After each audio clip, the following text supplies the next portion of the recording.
The Big 12 has 10 teams. 7 of them are playing on Saturday. And in today's video, I'm going to give you a preview and a prediction against the spread for all 7 of those games. Let's go!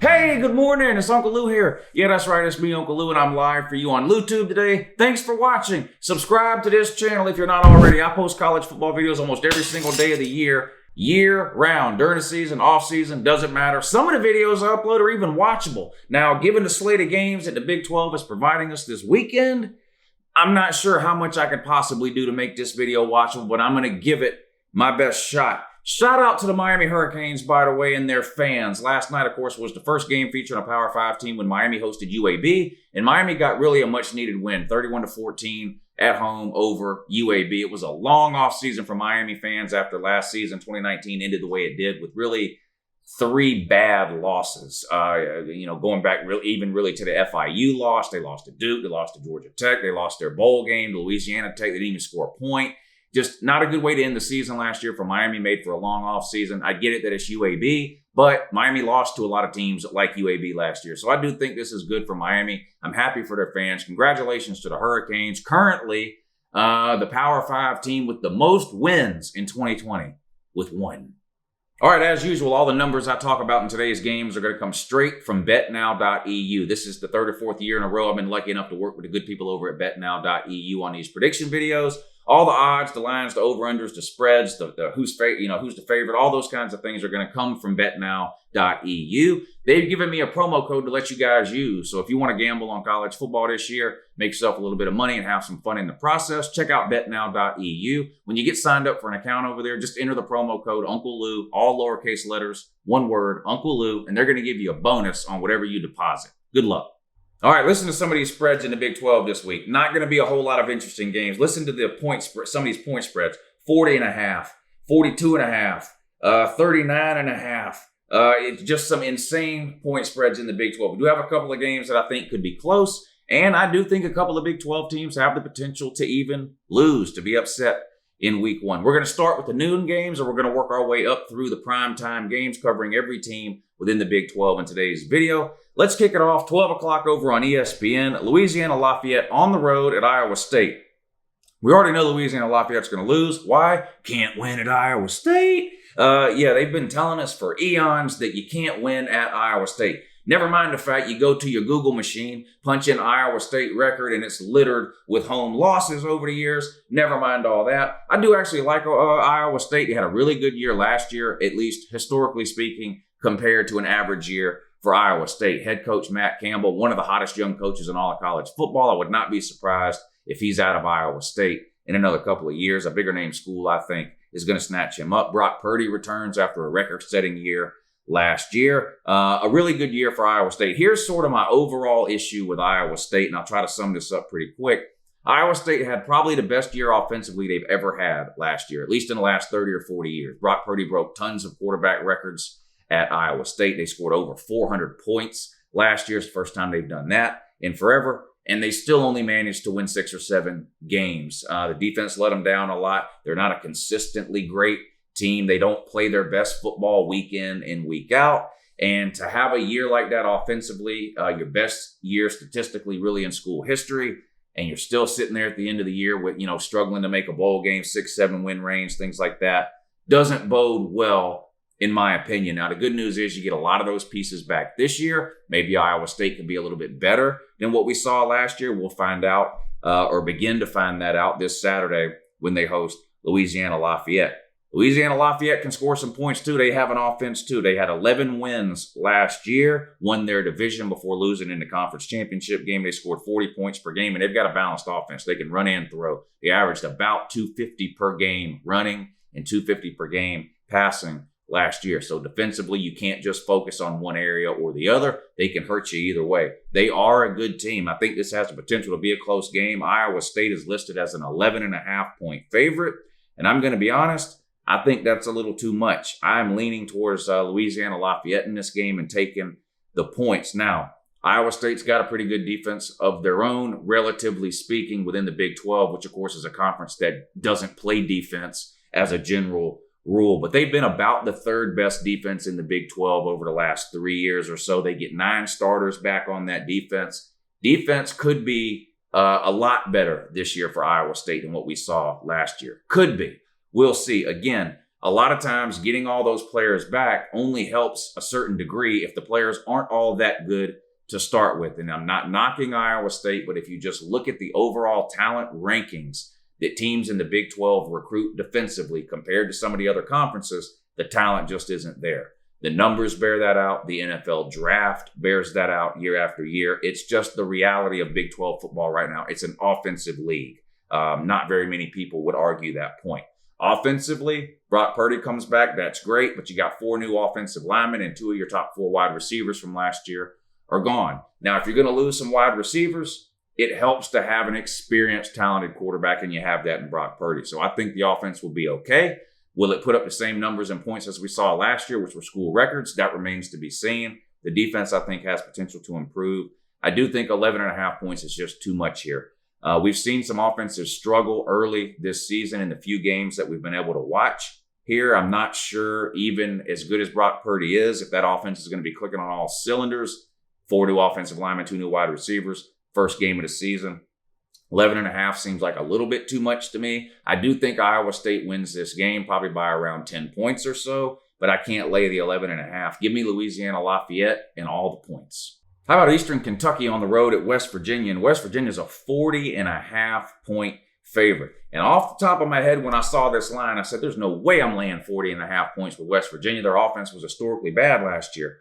And I was right. It was bad. In fact, they had the worst offense in the Big 12 last year. Hard to believe how far West Virginia's offense has fallen in a short amount of time. Wasn't that long ago they were losing to Oklahoma 52-51 or whatever that classic game was a couple of years ago. Their offense was just non-existent last year. Now, to be fair, they lost a ton of pieces between 18 and 19. They brought in a brand new coaching staff in 19. So we expected West Virginia to struggle a little bit last year. I'm not sure anybody expected them to have the worst offense in the Big 12, but they did. They've got their QB this year and quarterback Jarrett. Is it Doug? Doogie? Whatever the heck is that? I don't know. I don't name these players. So it's just my job to say their names wrong, and I'm doing a pretty good job of that so far. Neil Brown, year 2. I'm high on Neil Brown. I think he can get West Virginia where they want to go, at least headed in that direction for sure. How long will it take? That remains to be seen. They've got to be better offensively this year than they were last year. You cannot be last in the Big 12 in offense and be relevant in the Big 12. It's just impossible. It's generally impossible to be last in offense in any conference and be relevant overall in the conference, but particularly in the Big 12 where teams are scoring 40 and 50 points like it's nothing.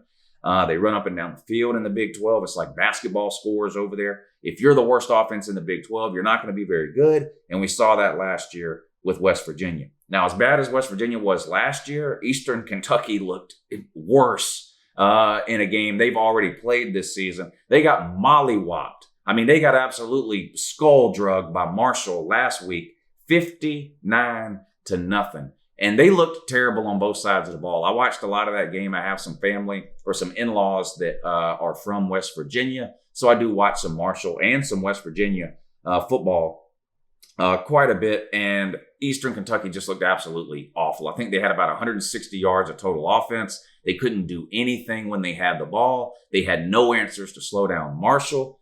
Now, could Marshall be better than West Virginia?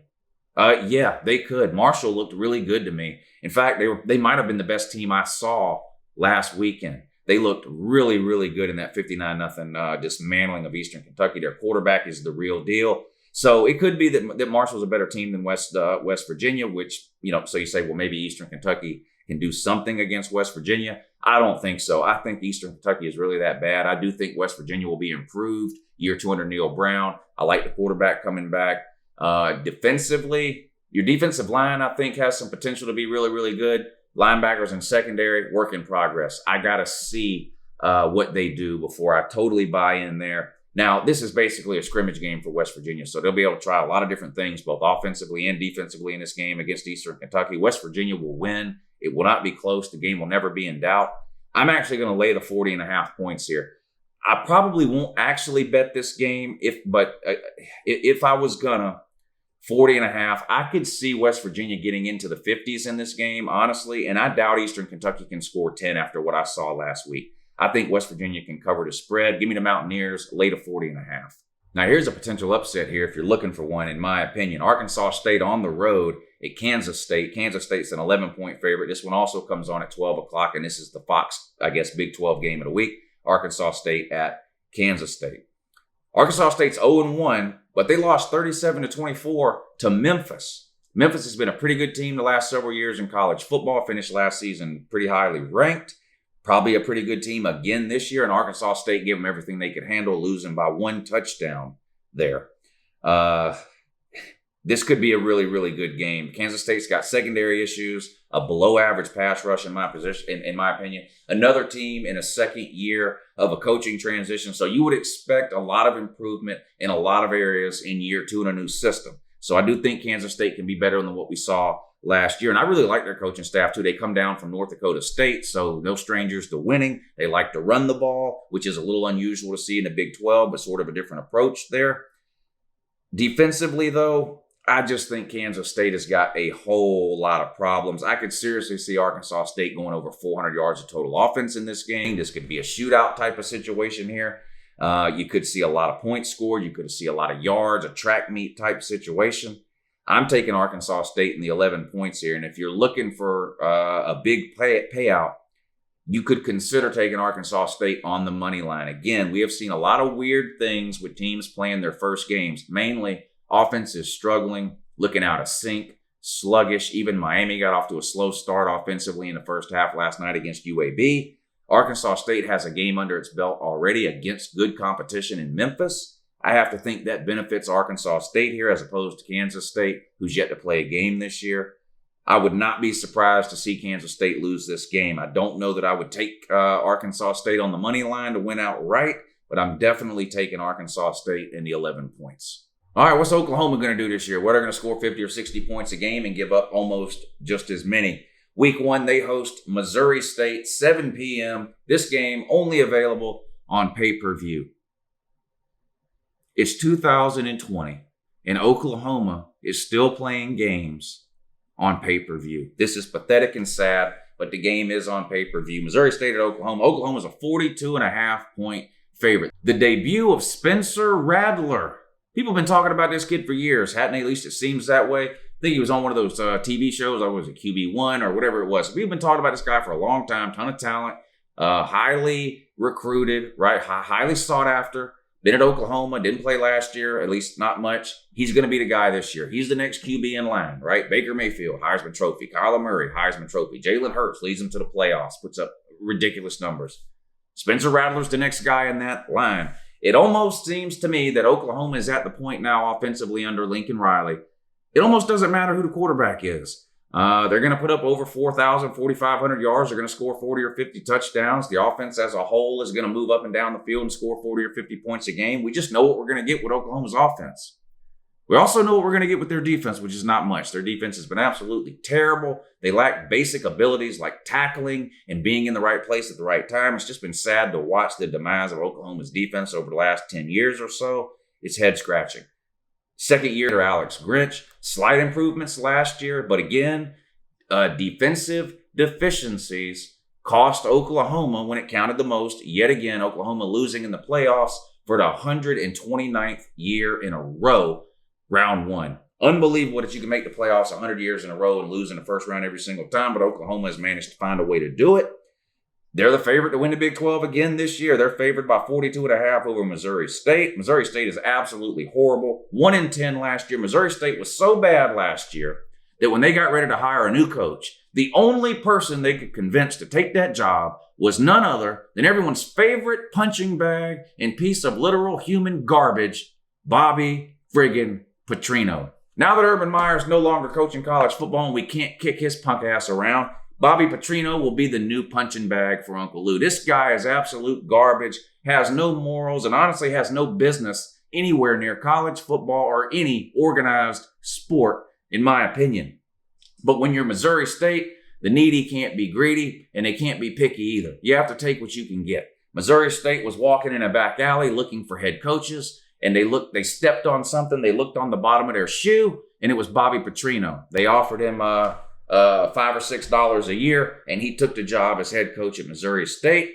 He's going to get introduced back to the world of college football by taking an absolute beating at the hands of Oklahoma. 42.5 is a lot of points. It's not nearly enough. I think Oklahoma could score 100 in this game if they want to. You're going to see starters out in the second half in a lot of games, obviously, of blowouts. You add the whole coronavirus issue into the mix. Coaches, I think, are going to be in a pretty big hurry to take players out, limit their exposure, that kind of thing. The problem with thinking that way against Oklahoma and wanting to take the other side, Oklahoma's offense is what it is. They only know one way to play. They get up by 40 or 45 points. Can they try to slow things down? A little bit. But the plays are what they are. They're not going to run plays in a game that they never practiced. Oklahoma's not going to line up and run the ball up the middle 25 times in a row. They're just not going to do it. If they can score 60 points, they're going to score 60 points. And I think they will in this game. Give me the Sooners late of 42.5. Oh, man, what about UTEP at Texas, though? Is Texas back? Well, yeah, they're back. That's not the question. The question is, what are they back to? Are they back to 2018, where they win 10-plus games, challenge for the Big 12 title, and make a New Year's Six Bowl? Or are they back to what we saw last year, where was really lost 5 games, like is what they've been doing what seems like the last 10 years or so?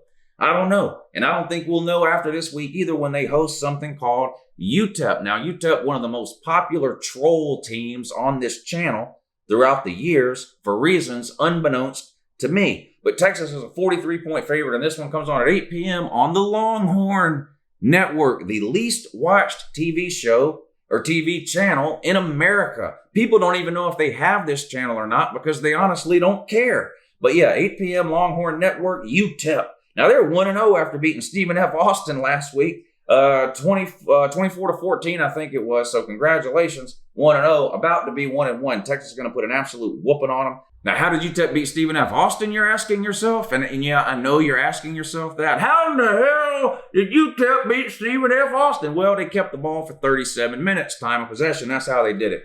They're not going to be keeping the ball for 37 minutes against Texas. Texas is going to have a pretty good running game this year, which may come as a bit of a surprise to some people given how much trouble they had last year with the running back situation. But Sam Ehlinger is back. He's been there for 100 years. It's make or break time for him. If he's going to win the Big 12, this is his last year to do it. I think he's got the pieces there to try to make a run at a Big 12 title this year. Again, they're not going to win or lose the Big 12 title this week against UTEP, but it's important for Texas, I think, to come out and look good, particularly on the offensive side of the ball. And really defense, too, which has struggled a little bit over the last couple of years. They're a 43-point favorite. Ehlinger's back. Texas line of scrimmage are going to dominate this game. No way UTEP has the time of possession this week that they had last week. I think Texas' running game is going to go nuts. They could run for 300 yards in this game. Ehlinger may have close to 100. The running backs could have 200. He'll have a couple of touchdown passes, too. They need to find some wide receivers. There'll be plenty of time in this game to look for players like that. 43 points is a lot. I thought about taking UTEP here just in honor of the trolls, but instead of doing that, I'm going to take Texas in spite of the trolls. Give me the Shorthorns. Late of 43, though. Texas Tech is hosting Houston Baptist. Give me Texas Tech late of 39.5. Now, this might be the best game of the week in the Big 12, and actually the one that I'm most excited to watch. Coastal Carolina on the road at Kansas. Now, I know Kansas, historically one of the worst teams in college football. They were terrible again last year in year one under Les Miles. Coastal Carolina, people are asking themselves, who is that? They won a baseball national title a few years ago. They actually beat Kansas last year, 12-7. That's how bad Kansas was. They lost to Coastal Carolina 12-7. This game comes on 10 o'clock on FS1, and Kansas, believe it or not, is a 7-point favorite. You thought I was going to say underdog, but nope. The Jayhawks are actually favored at home by 7, and guess what? I don't think that's enough. I'm buying Les Miles and the Kansas Jayhawks for 2020. Not to win 10 games or anything like that, but to be a lot better than we saw in 2019. I still think Les Miles knows what he's doing. You don't win national titles by accident, even if Nick Saban leaves you a bunch of talented players. You still have to know what you're doing as a head coach to win a national title. Is there some luck involved sometimes? Sure, but it means something. He's not a terrible head coach. I do think Kansas is going to be a lot better in 2020 than what we saw in 2019. Now, will their record be a whole lot better? Well, no. I mean, we're playing a weird schedule this year with only 10 or 11 games, and they're still not great within the Big 12. They're still probably the worst team in the Big 12, but they're not losing to Coastal Carolina for 2 years in a row. I can't see that happening. I still think Puka Williams is one of the best running backs in the Big 12. I think he'll have a monster game here. It's at home, 10 o'clock, FS1, under the lights. Won't be no fans there, but still a home game. They don't have to travel. I'm buying Les Miles and Puka Williams. Give me the Kansas Jayhawks. Lay to 7 points. All right, there you go. That is the games this week within the Big 12, which I'm calling Week 2. I get my schedule from ESPN every week when I get ready to make these series of videos. And last week was Week 1 on the ESPN schedule. When you look at the schedule on ESPN this week, it's Week 2. So I'm calling this Week 2 of the 2020 college football season. SEC doesn't start then till Week 4, right? Yeah. Anyway, happy start to the 2020 college football season to all the Big 12 fans here on LouTube. I wish all your teams nothing but success this year. I hope you all go undefeated unless you happen to play my favorite team, the Georgia Bulldogs, in which case, unfortunately, you'd have to choke on a giant L. But up until that point happens, I hope you all have a great season. Thanks for watching, and have a good morning.